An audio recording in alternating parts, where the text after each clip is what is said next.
तेच केलंय आणि किंवा त्यांना थांबायचं आता एखादं कॉलेज त्यांना ओके वाटते आणि त्यांच्या मनात एक शेवटचा प्रश्न असतोय. तो प्रश्न सगळ्या विद्यार्थ्यांच्या, सगळ्या पालकांच्या आजपर्यंत ॲडमिशन घेणाऱ्या सगळ्यांच्या मनातला प्रश्न असतो. तो प्रश्न म्हणजे कोणता?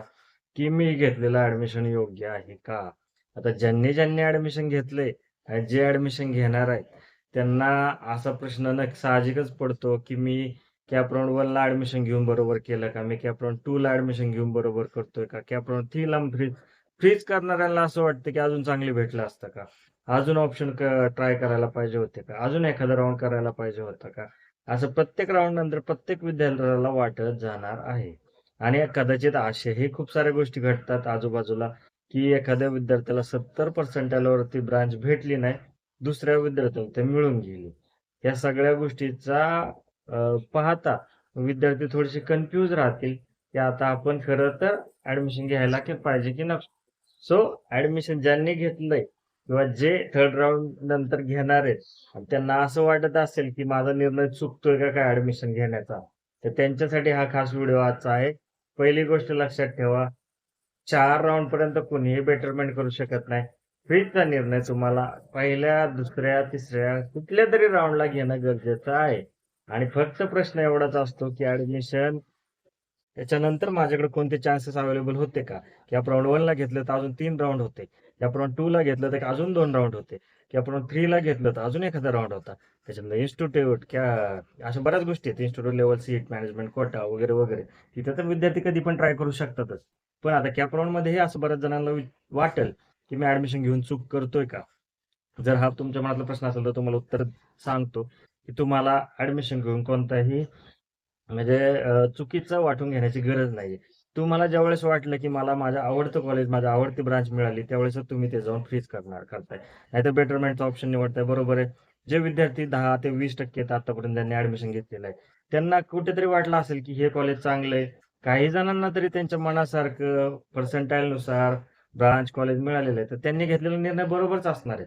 पण आता प्रत्येक वेळेस ही गोष्ट आपली कशी प्रत्येक माणसाची एक सवय आहे, की आपण घेतलेला निर्णय बरोबर आहे का नाही 4 वेळा पडताळून पाहा. म्हणजे उदाहरण घ्यायचं झालं, तुम्ही एखादा नाही घ्यायचा असेल आणि तुम्ही समजा एखादा मोबाईल जरी घेताय आणि मोबाईल घेऊन आले, तर मग तरी प्रश्न मनात तो असतो, की अरे ह्याच्यापेक्षा चांगला मोबाईल घेतला असता तर. हा नसतो. Vivoचा घेतलाय तर Samsungचा घेतला असता. Samsungचा घेतलाय तर दुसऱ्या कुठल्या कंपनीचा घेतला असेल. तर आता ह्या मोबाईलमध्ये 5,000 ची बॅटरी आहे, तर का दुसऱ्यामध्ये 6,000 आहे. तर काय दुसऱ्यामध्ये 7,000 कॅपॅसिटीची बॅटरी आहे. तर अशा गोष्टी आठवत राहतात. ह्या मोबाईलमध्ये असा कॅमेरा आहे, दुसऱ्या मोबाईलमध्ये कॅमेरा दुसरा आहे. अशा प्रकारचे मनाला प्रश्न पडतात आणि मग कधी-कधी आपण घेतलेल्या मोबाईलपेक्षा दुसऱ्याचे मोबाईलच भारी वाटायला लागतात. तर दुसऱ्याच्या हातात असणारा मोबाईल चांगला आहे, त्याचे फीचर्स चांगले आहेत, मीच कसा फसलो? अशा गोष्टी स्वतःलाच माणूस इमॅजिन करत राहतो. म्हणून ज्यावेळेस आपण असं ॲडमिशन घेतो, त्यावेळेस पहिली गोष्ट एक लक्षात ठेवा, एक्सेप्टन्स इज द की. तुम्हाला एक्सेप्टन्स करणं गरजेचं आहे. तुम्ही जे काही करताय त्याच्यानुसार तुमचं पुढचं आयुष्य होणारच म्हणजे घडणार आहे. तुम्ही समजा 4 वर्षाची डिग्री करताय आणि तुम्हाला जर एक ब्रांच तुम्ही ठरवली, ही ब्रांच माझ्यासाठी ड्रीम ब्रांच आहे. हे कॉलेज माझ्यासाठी योग्य आहे, सर्वोत्तम आहे. इथं प्लेसमेंट आहे, इथं फॅकल्टी चांगल्या आहेत, इथलं वातावरण चांगलं आहे, इथं सोयी चांगल्या आहेत, फॅसिलिटी चांगल्या आहेत, हॉस्टेल आहे, सगळ्या गोष्टी आहेत. इथं मी जर समजा आज थांबलो, तर उद्या माझी प्रगती होणार आहे, ह्याची खात्री झाली म्हणून तुम्ही फ्रीज केलेलं आहे. आणि जर तसं नसेल आणि अजूनही तुमच्या मनात डाऊट असेल, तर तुम्ही जो निर्णय घेतलाय तो बरोबर करून दाखवा असं मला तरी वाटतंय. म्हणजे ज्यांनी फ्रीज केलेलं आहे त्यांच्यासाठी एक गोष्ट मी सांगू शकतो, की तुम्ही फ्रीज करून कोणतीही चूक करत नाही. कारण की कधी ना कधी निर्णय घेणं गरजेचं आहे. काही-काही जणांचं असं होतं, की मिळालेलं चांगलं कॉलेज त्यांनी फर्स्ट राउंड नंतर घालवलेलं आहे. काही जणांनी सेकंड राउंड नंतरच आपलं कॉलेज घालवून टाकलेलं आहे. काही जण थर्ड राउंडला ट्राय करायला जातात, एखादं चुकीचं कॉलेज टाकतात आणि पहिल्या राउंडचं कॉलेज गेलं. आता कॉलेज अलॉटमेंट नंतर अशा गोष्टी होत राहतात. मग जर तुम्हाला पहिल्या राउंडलाच चांगलं कॉलेज मिळालं, तर पुढच्या 3 राउंडपर्यंत वाट पाहण्याची गरजच काय? हा प्रश्न आहे. जर तुम्हाला दुसऱ्या राउंडला चांगलं कॉलेज मिळतंय, तर दुसऱ्या राउंडला तुम्ही फ्रीज केलं तर प्रॉब्लेम काय येतोय? जर तुम्हाला तिसऱ्या राउंडला मिळालं सो ऑन. तर तुम्हाला जर अशा गोष्टी होत असतील, शेवटी चाललंय कशासाठी? इंजिनिअरिंगची डिग्री परफेक्ट मिळवण्यासाठी. आता प्रत्येक जणाला गव्हर्नमेंट समजा टॉपचे मिळाले असते, तर वेल एंड गुडच झालं असतं. पण तुमच्या पर्सेंटाइलनुसार तुम्हाला आवडणारं कॉलेजपेक्षा तुम्हाला मिळणारं कॉलेज कोणतं हे तुम्हाला ठरवायलाच हवं ना. त्याच्यानंतर दुसरी गोष्ट काय की तुम्हाला मिळतंय ते घेणं गरजेचंच आहे. जर तुम्हाला इंजिनिअरिंगला ॲडमिशन घ्यायचं असेल, तर तुमची पहिली स्टेप होती सी मार्क्स. ते जर कमी पडलेलं असेल, तर कुठे ना कुठे कॉम्प्रोमाईज करणं गरजेचं होतं आणि ते तुम्ही आता करत आहात. तर त्याच्यात कोणतेही फक्त एक गोष्ट लक्षात ठेवा ब्रांच. जी ब्रांच तुम्ही घेताय ना, त्या ब्रांचमध्ये 4 वर्ष काढायचे आणि त्याच्याबद्दलची माहिती, त्याच्याबद्दलचे सब्जेक्ट, त्याच्याबद्दलच्या पुढच्या डिफिकल्टी विचार करून फ्रीजचा निर्णय घ्या. आज तुम्ही कॉलेज ठीक आहे, कॉलेज निवडलंय. तुम्हाला माहिती फॅसिलिटी वगैरे काय, तुम्हाला टॉपचे कॉलेज माहिती आहेत, भारी कॉलेज माहिती आहेत, सगळ्या गोष्टी तुम्ही अभ्यास करून बसलाय. पण ब्रांचच्या बाबतीत मी एक गोष्ट सांगेल, की ब्रांच ज्यावेळेस तुम्ही आता फायनल करायला जाताय, त्यावेळेस ब्रांचच्या बाबतीत सगळी माहिती घ्या. सगळे कॉम्प्युटरला घेतायत, पण तुम्हाला कॉम्प्युटरचं अजिबात नॉलेज नाही, तुम्हाला माहिती नाही, तुम्हाला उद्या ती शिकण्याची इच्छा नाही. पण मला पण 90% आले, मला 95% आले, मी कॉम्प्युटरच घेतलं पाहिजे. हे तुम्ही स्वतःच्या मनाला ज्यावेळेस सांगताल, त्यावेळेस तुम्हाला उद्या जाऊन प्रॉब्लेम येणार असतो. दुसरा विद्यार्थी ज्याला असं वाटतं, की कॉम्प्युटर, एआयडीएस, ईएनटीसी किंवा आयटी सारख्या टेक ब्रांच घेऊनच माझं करिअर होणार आहे. तर त्यांच्यासाठी हे मी सांगतो, की जर तुम्ही असा विचार करून जात असताल, तर ब्रांच आवड, त्याच्यानंतर ब्रांच मधले उद्याचे प्रॉब्लेम्स ह्या गोष्टी जर तुम्ही पाहिल्याच नसतील, तर हे 4 वर्षामध्ये जर तुमचे पर्सेंटाइल कमी झाले, जर तुमचे मार्क्स कमी झाले, जर तुम्हाला इंटरेस्ट नाही आला आणि तो बॅकलॉग लागले, इयर डाउन झाले, तर अशा गोष्टी होऊ नयेत म्हणून प्रिव्हियस काळजी ही घ्यायची असते ब्रांचबद्दल माहिती. कोणती ब्रांच टफ आहे, कोणती ब्रांच सोपी आहे, कोणती ब्रांच मला जमू शकते. मी आत्तापर्यंत शिकलेल्या गोष्टीमध्ये कोणत्या ब्रांचमध्ये मला इंटरेस्ट वाटलेला आहे. ह्या सगळ्या गोष्टी जर तुम्ही ठरवून घेतल्या, तर ब्रांचचा निर्णय घेऊन कन्फर्म करायला सोपं जाईल. म्हणून कारण की तुम्ही जर 90 पर्सेंटाइल घेऊन ईएनटीसी ब्रांच घेऊन जर खुशी होत असताल, त्याच्यासाठी कॉम्प्युटर मिळाले नाही म्हणून दुःख करण्यात काय अर्थ नाही. कॉम्प्युटर मिळतंय आज ह्या वेळेचा एक चांगला ट्रेंड बघायला भेटला आताच्या 2 राउंडपर्यंत.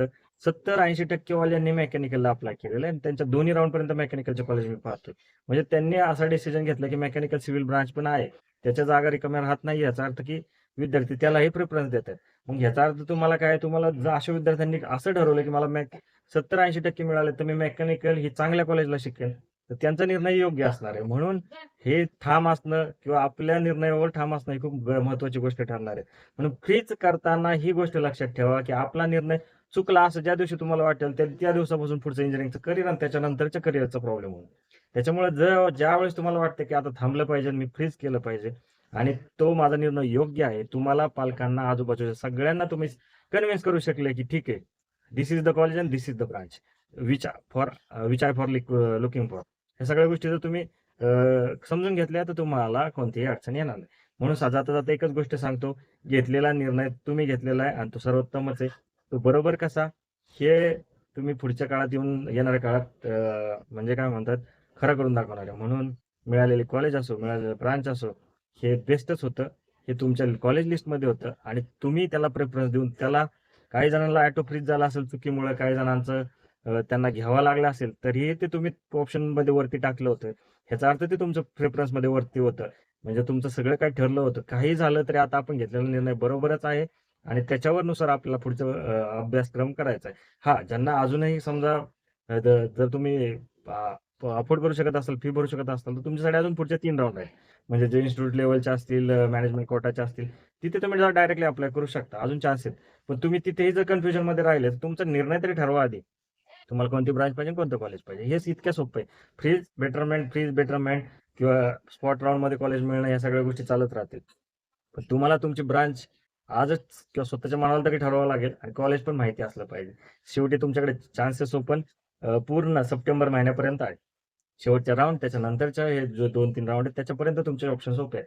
तर तुम्ही अजून स्वतःला विचारत राहा, फ्रीज केलेल्यांनी, फ्रीज न करणाऱ्यांनी, की आपल्यासाठी बेस्ट काय आहे? जर तुम्हाला ह्याचं उत्तर मिळालं, तर लगेच निर्णय घेऊन टाका. इंजिनिअरिंग ॲडमिशन पेक्षा इंजिनिअरिंग करणं महत्त्वाचं आहे, हे लक्षात घ्या. इंजिनिअरिंग ॲडमिशन फक्त गेटवे आहे.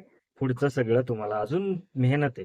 मेहनत पुढचा पार्ट आहे. आतापर्यंत तुम्ही ॲडमिशनची प्रोसेस पूर्ण केली म्हणजे तुम्ही एक पाऊल पुढे घेतलेलं आहे. आता पुढची 100 पावलं उचलायची तुम्हाला त्याच्यानंतर. एक पावलावरून तुमची 100 पावलं ठरणार आहेत. आजचा व्हिडिओ आवडल्यास लाईक नक्की करा. धन्यवाद.